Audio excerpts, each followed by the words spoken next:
As we've discussed, with adding and subtracting, signs are very important. The same thing with factoring. To factor a trinomial expression, when you write your binomials, it matters what signs are in there.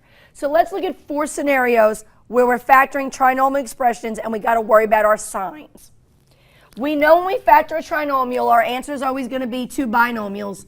So automatically, I always put my 2 sets of parentheses. Before I start factoring, I make sure all my trinomials are in the correct descending order and they have no GCF, nothing in common, which they do not. They all do not have a letter A in common, nor does 1, 13, and 36 have a number in common that we can divide by. These are all called in Miss Black's world easy trinomials because the leading coefficient is a 1, which guarantees to multiply to make the first term, you only have one option, A times A. Now, when I factor trinomials, I always write above it FOIL to keep myself with this pattern. Okay, so when we factor trinomial, you're right. We always start with the first term. And because the leading coefficient is 1 for all of these, the first term is going to be A times A. That is the only way we can multiply to make an A squared. Make sense? After you multiply the first term, then we have the fun with the last term. Now, if on purpose, I picked a pretty large number. Our last term in all 4 of these trinomials is 36. So right here in the middle, I'm going to list every option for 36. And we want to do them in numerical order. So obviously, it's 1 times 36. 36 is even, so it's 2 times 18. 36 can be divided by 3. It's 3 times 12. 36 can be divided by 4. That's 4 times 9. Cannot divide by 5. 36 can be divided by 6. That's 6 times 6. Cannot be divided by 7. Cannot be divided by 8. You already got 9, so you know you're done with your list. So I'm going to leave this list up here for all 4 expressions. So now, everybody look. All 4 of these expressions are trinomials. They all have the first term and the last term in common. It's the middle term that's different because of these signs. So we got to learn how to read our trinomials. So our first one is read, I want to multiply to 36. I want to add to 13. Which of these options add to 13? It would be 4 and 9. So that's what that sign's telling you to do. Your options have got to add. I want to add to a positive 13. Well, the only way to add are the signs have to be the same, and to add to a positive, they would both have to be positive. So this trinomial factors to be x plus a plus 4 times a plus 9. All right, let's look at the next one. I want to multiply to 36. Well, here are all my options. I want to add to 37. Don't worry about the sign yet. Just read it. I want to add to 37.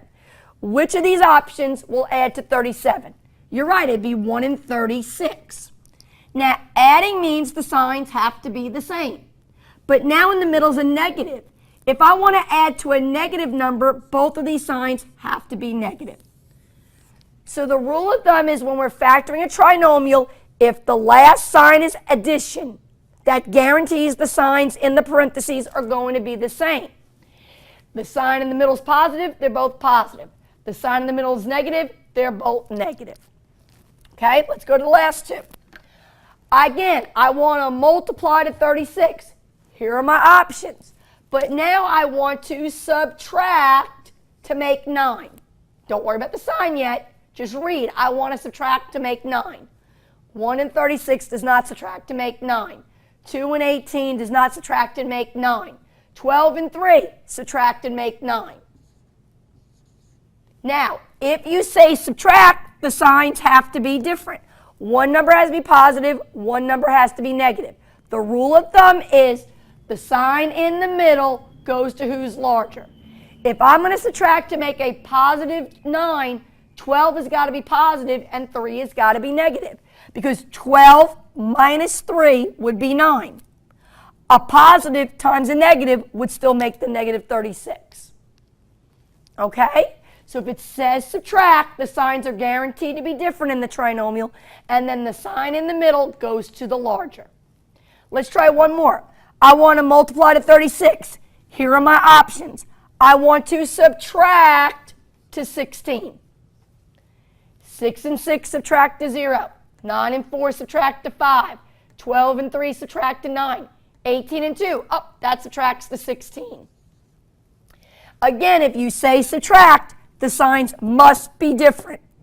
How do you decide? You look in the middle. You want a negative 16? That goes to the bigger number. That means the other number is positive. Negative 18 plus 2 would subtract and give you negative 16. A negative times a positive would still be a negative. So it's real simple. It's a pattern. You just have to practice and memorize it. When we factor trinomial, if the last sign is positive, both signs in the middle are the same. If the last sign is negative, the signs in the middle are one of each. So go ahead and practice this before we move on to more difficult trinomials. I'll see you in the next video.